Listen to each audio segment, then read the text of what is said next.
Perfect. All right, so we're live in both places. We're live on Facebook, we're live on LinkedIn. So for Facebook, if you didn't hear this morning, I'm with Katherine Ong.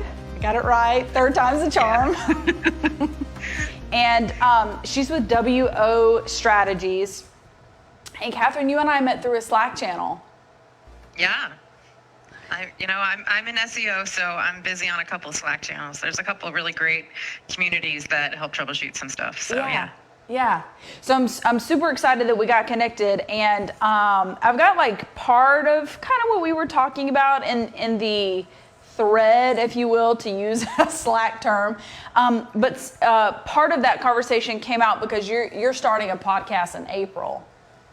I am, yes. I'm really excited. So let's see. I used to run the DC search marketing meetups in the DC area. So DC, Maryland, Virginia. And once I started my own business and started working out of McLean, and there's 2 small children around, it got a little bit harder to keep the meetups going.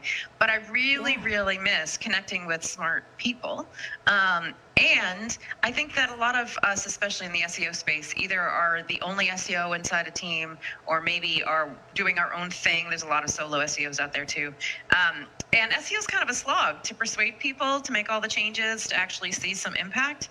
And I think there's a need in the community to sort of celebrate everybody's wins. So our podcast is the Digital Marketing Victories podcast, where we can talk about the little tiny wins or the bigger wins, and share all the different resources and tactics and tips that people used to get to that win, basically. Perfect. Yeah. And you, so let's hear a little bit more about you and WO Strategies. So 25 years experience in this communication world. And in that kind of a specialty, if I can call it that, is helping in-house marketers develop those digital marketing strategies. So tell us a little bit about that. Yeah, so I've been doing marketing literally forever. I was an overachiever when I was in middle school. So I planned my first conference when I was 13, and I launched a nonprofit when I was 16 and got press coverage from it. And when I started my career here in DC, I was in the marketing space. I was actually in a fundraising arm of a nonprofit and worked in nonprofits for like 10 years in-house, but really focused on the marketing and the web part and the email. And then when I was at 1-800-volunteer.org, suddenly we fell off of Google. I went to a big search show to figure out why this home-built CMS system fell off of Google, and discovered SEO and technical SEO and just fell in love. And so now I'm running my own business, but I've, over the years, helped build all these in-house SEO teams. So I've trained about 16 people from scratch on SEO, and some of them are doing wonderful things with their career. One is the head of Facebook, global entertainment partnerships for Facebook and Instagram. A couple of them work at Google. A couple of them are in digital marketing teams. So I have a bit of a knack for the resource part and the implementation internal process part when it comes to building out a digital marketing, particularly an SEO team. So I'm working on my second federal agency now, sort of worked with 3 federal agencies total, because I helped launch healthit.gov, and then help them again in my current role. But then I also helped National Cancer Institute build out their internal SEO teams. That's cancer.gov. And currently I'm working with the Fisheries Division of NOAA doing the same thing, and a couple journal association and journals websites also doing the same thing. Yeah. So I really think that SEO should be internal. I think it's a teachable skill, and I help people find the right people who can learn it, and help support them internally. So how how did you come about training these people? Were you like, did they just come to you and they were like, Katherine, I need your help? Is this something like anyone can do? Yeah. So before I started my own agency, I built out the online marketing and analytics team for Ketchum Globally, the big PR firm. Yeah. And so my team was 9 at the top, and we hired 2 people that knew digital marketing, but everybody else was straight from college, no background. And I obviously trained a lot of PR people too while I was there at Ketchum. And so not everybody can learn SEO, but I would say about 75% can. It kind of depends on whether or not you've got the desire for self-learning and the ability to self-learn, and whether or not you're interested in data at all, because you have to be. And if you have good writing skills, because it's hard to teach writing. But if you have all of those, then yeah, you actually have the DNA to be successful in the SEO space. Awesome. Yeah. So I noted that you lost 3 websites to too much traffic. Yeah. And everyone's like, oh, that sounds like a good problem to have, but really it's not. Right? And it's totally avoidable. So walk us through that. Yeah. So the first one, so I'm at 1-800-volunteer.org, and it was a home-built CMS system. It was like a Match.com for volunteers. It had a phone number plus a website. And so you would go there and find a volunteer opportunity and, get matched and eventually go volunteer. But the thing is, when they built it without a business requirements document. So they didn't know what it was supposed to do, and they didn't build it to scale either. So as we started adding more users, it was having a really hard time staying up. And the people, we were very close to the development team. It was a startup inside the Points of Light Foundation. So I knew it was having trouble staying up. But the larger Points of Light Foundation also had a PR person involved and a different communications team. And they thought it would be wonderful for the designers on Extreme Home Makeover to mention our website at the end. Nice. And not tell us, of course. Right. So you just had this boom of traffic. Totally crashed. Yeah. So then fast forward, I'm at Environmental Working Group, and they're about to launch. You probably remember the report talking about cell phones causing brain cancer. Yes. Yeah. So that was our report. I knew they were working on it, and nobody had published anything about it, anything like that prior. But I got them to slow down the release so we could put a 360 plan in place. And so I worked with the PR person to make sure he was pitching different sort of industry targets, because he was going to just pitch environmental magazines. I said, no. I'm going to find you cell phone bloggers. I'm going to find you health. I'm going to find you, all these different verticals. Right. And so we had an embargo in place. Okay. So we've got people that already have a story ready to run. And we had pay-per-click. The SEO was dynamic. So the meta descriptions would say, there's my littlest one. This is a high quality or high radiation cell phone if you Googled your cell phone name, right? So that was all set up. There was social, there was email, et cetera, et cetera. So anyway, we went live, and they kept asking me. I knew the website, it was a Drupal install, and it was outdated, and I knew it was having trouble staying up, so we were doing load testing. But they said, I think we're testing enough. How much do we need to test? And I said, I don't know how popular this is, but I have a feeling it will be popular, and I have a feeling these big websites will pick it up, and we're not testing enough. And they're like, no, you're being alarmist. So we go live, and it became first page Dig back when Dig was big. Nice, and yes. First page New York Times, and went from Yahoo Health to front page of Yahoo. I mean, it was everywhere, as you know, because you know about it. And so the website went down. Wow. And it went down for 4 days. 4 days.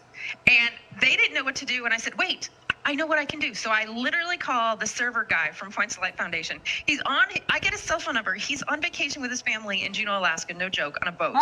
And he takes my call, and he goes, I'll get on the phone with your server guys and help you troubleshoot. And so he did. He helped figure out how to move our server situation and got the website back up. And in the meantime, we put the report on script so people could access the information.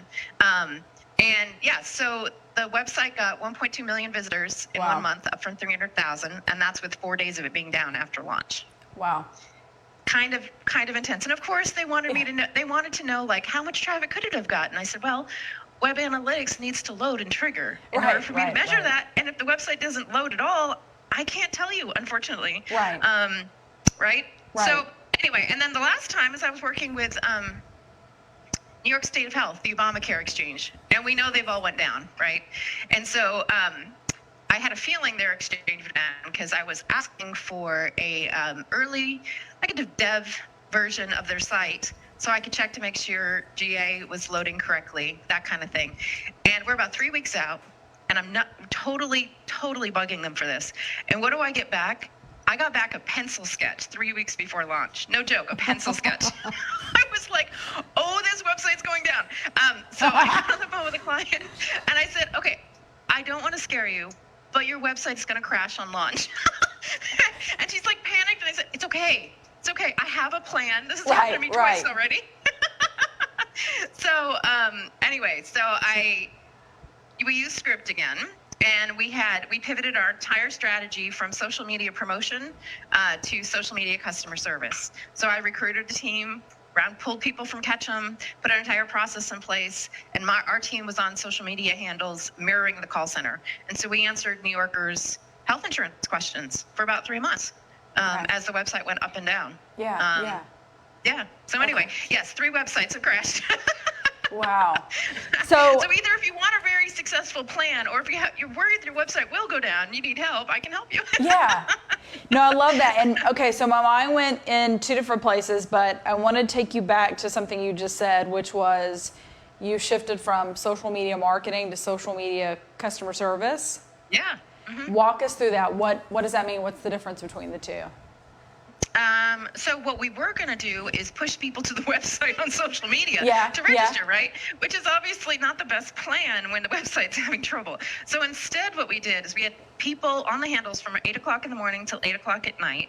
And we put together an entire social media protocol process, so we knew when to escalate a question. We had standard responses in place, and we knew when we needed to pull in the client to answer certain questions based on people sharing too much health information or whatever.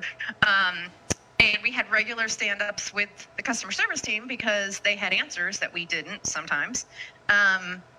So we were on the handles, literally answering the questions, putting up when the website would be up and it would be down. It was as you know, it was a very ever-changing situation when the exchanges launched. And so it was, we did that 8 o'clock in the morning, and then we had some time on Saturdays. Yeah, nice. Well, it's obvious that you're passionate about SEO. I'm a social media nerd, if we want to call it that. And so like that word, social media customer service, I was just like, oh, I really like that word. I mean, it was, don't get me wrong, it was tough. Yeah. And I think part of it, because I had junior people on the handles, this is why we had a process and a protocol, and everybody knew what they could and couldn't do. And we always had a manager that you could escalate to no matter what time you were on the handle. Yeah. You know, there was that kind of stuff in place. I love that. As well as some voice documentation. So when people were responding back, it sounded like the same brand versus a bit all over the place. So, I mean, it was definitely a learning experience.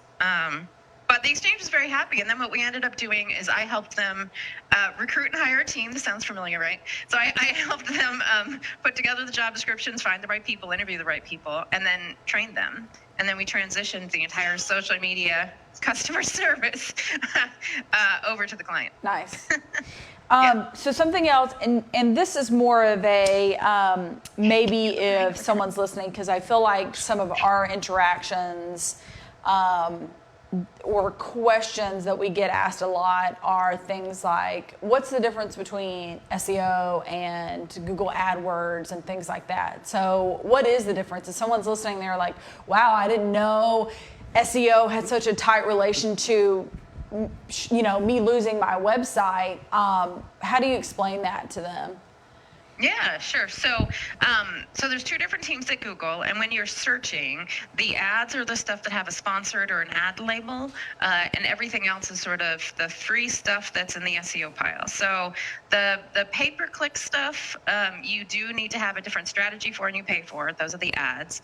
The SEO stuff, there's a bunch of things that go into whether or not you can appear for that topic, but ultimately in both spaces, you're competing against other people who are trying to appear for that topic. Yeah. So there's a bit of technical. So if your website for instance, when I got my start at the Points Light Foundation and when our website fell off of Google, it's because the developers in the robot text file, which is just a file that the search engines hit before they hit your website, we told Google to go away, basically.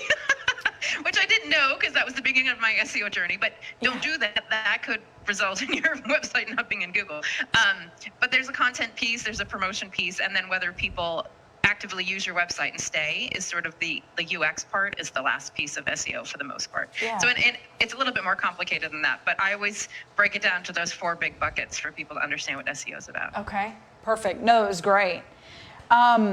So let's dive in a little bit into voice search, which is something I'm super interested in, and producer Isaac is really interested in, especially, how that relates to, I can't say her name too loud because she'll hear me, but ordering from Alexa. Right. Yeah. So my specialty is helping my clients appear in the free part of voice search, basically. So when people actively search for information versus triggering a pre-made Alexa skill per se. So I spend less, though I do have a skill, actually. I have an SEO tips skill on my website. So every day I do an SEO tip. So feel free to check that out if you're interested. That's awesome. Yes. Yeah, but beyond that, for the most part, there's ways to appear for free when people are searching for you via voice. Now, what's interesting about the voice space is voice is getting used to power a lot of things. So there's Alexa, there's Home, there's the Xbox, there's your cars that have voice enabled. And the database, basically, that these things pull from is really splintered right now.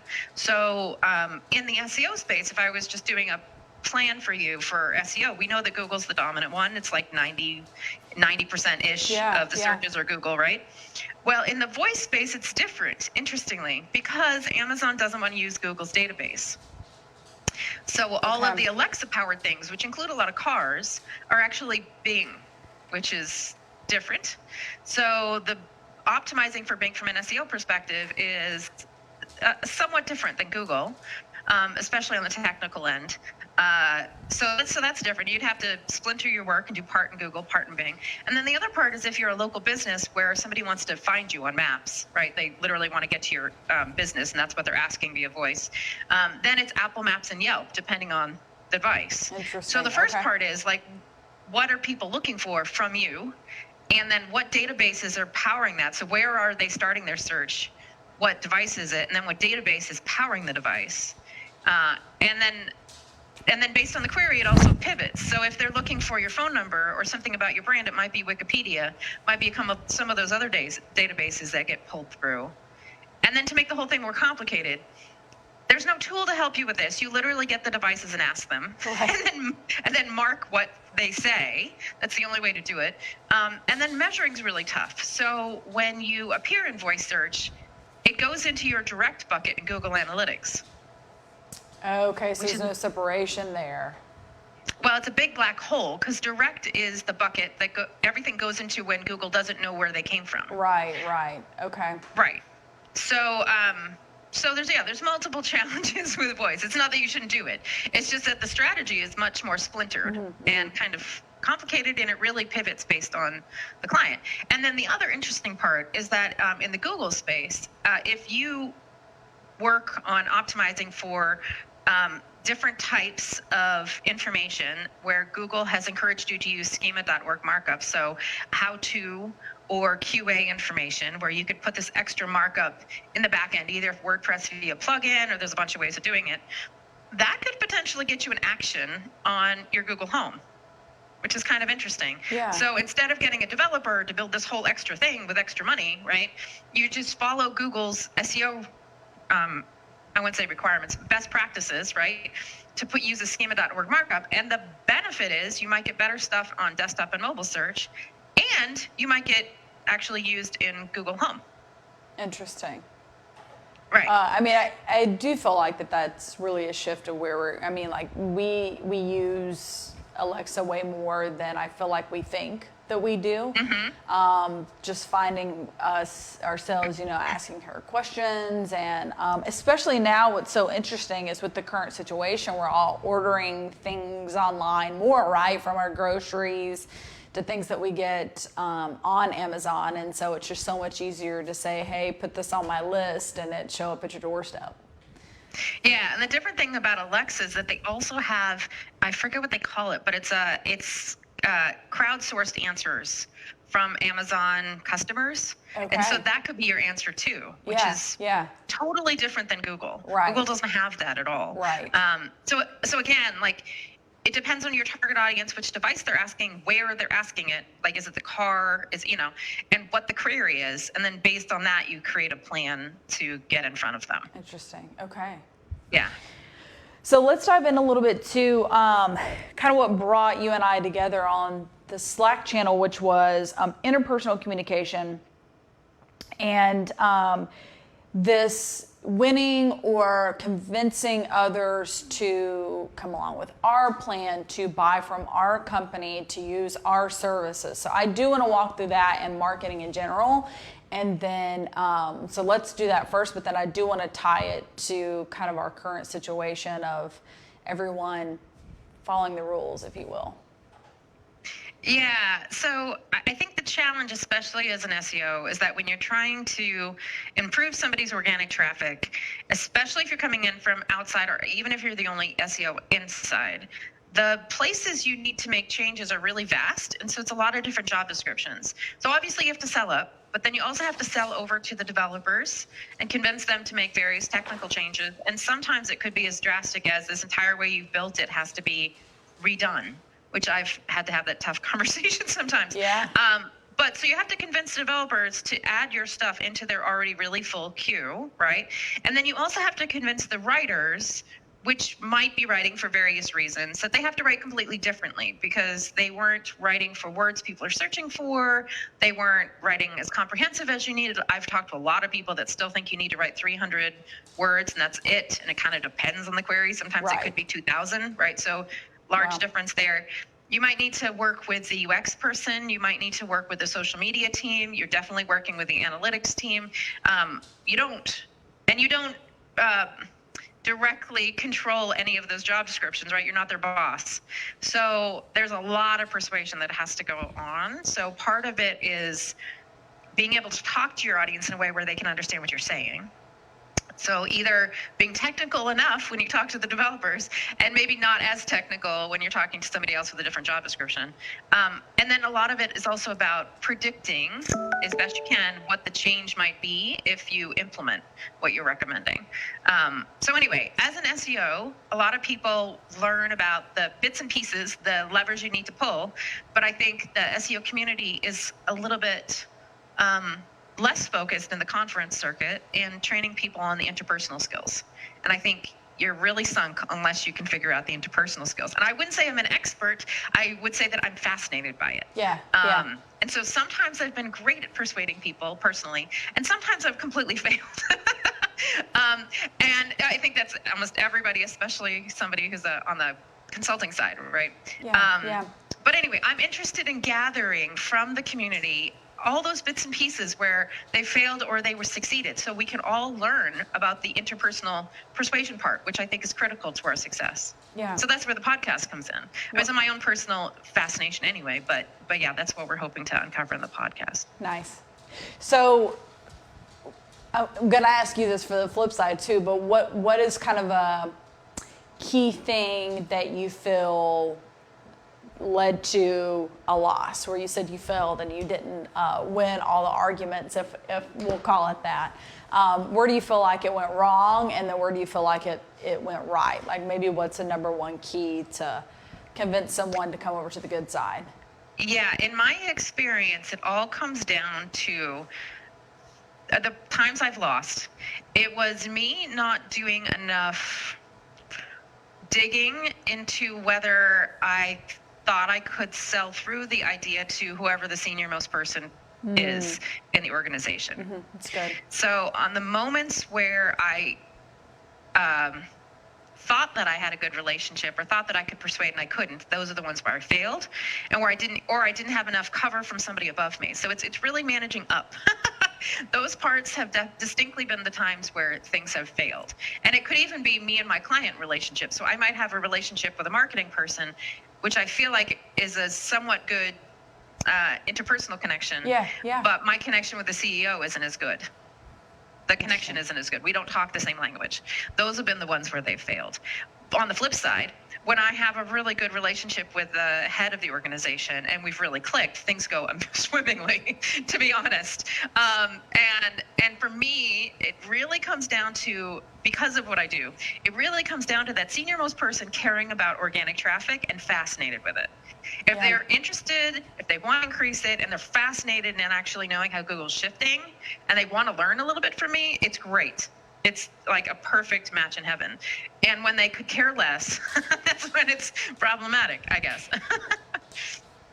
Well, and I love, that's a key word, right? Like when they want to learn from you, that there has to be that mutual connection in some form or fashion, in the sense of, even if it comes down to knowing, well, we know we need SEO, excuse me, and it's okay that I don't know all the things, but I need to know someone who does know all the things.